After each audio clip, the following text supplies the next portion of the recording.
Bonjour ces internautes yu Wassare célébrités dal leen ak jàmm et bienvenue dans votre rubrique K sur le plat comme d'habitude K yëpp lay ñël defal leen ko sur le plat ngeen tànni si bu leen neex carnet blanc xale jigéen yu bari seen kër fu mu toll nii wala seen xol moo ngi metti waaw super coof bi nga xam ne nii xale jigéen yu bari lañ ko doon bëgg wala di ko doon topp wala jàpp ni peut-être seen xel moo ngi si ñoom bu yóbboo ngeen dem toog Majib bu série carrément Majib démb moo doon takk jabar kan la takk ami kan mooy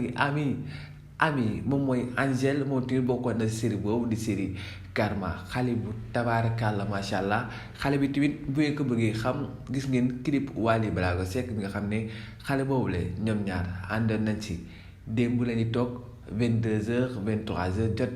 ñu daal di partager photo yi Sénégal yëpp mu doon surprise si ñoom kan moo ko takk ndekete boobu Majib moo fa jaar. ñu bëri yaakaaroon na ni peut-être couple Ami Léa ak Majib moom la ñëpp bëgg alors que décret boobu Majib plan B wala plan B moo nekkoon ci Angèle waaye ba léegi tur yi benn la parce que Angèle moom tamit Mami Diop la tudd donc fu mu toll nii nag couple Sarr moo fa nekk donc encore une fois ñu di félicité bu baax a baax Majib Angèle ñu ngi di félicité bu baax a baax di leen ñaanal seen sëy bi yaar na barkeel lool sëy bi neexoon na simple na takk tey bu daal di sëy tey ànd si ay acteur am wala ak actrices yi nga xam ne ñoo bokk maanaam Marodi lu si mel ni Paasan ñoom ñëpp ñu daal di jël seen convoi dem yóbbu seen jabar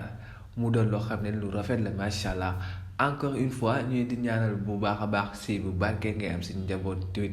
bu barkeel njaboot yuy dund ba fekkee seen ay njëriñ ba teral leen couple bu rafet couple bu nice jigéen ñi seen yaakaar tas na waaye góor ñi tamit di doon xool Angèle yi tamit seen yaakaar tas na moo ko internet yi Wassare célébrités leen lañ doon tey seen rubrique K sur le plat comme d'habitude K yëpp lañu jël defal leen ko sur le plat ngeen tànni si bu leen neex avec votre frère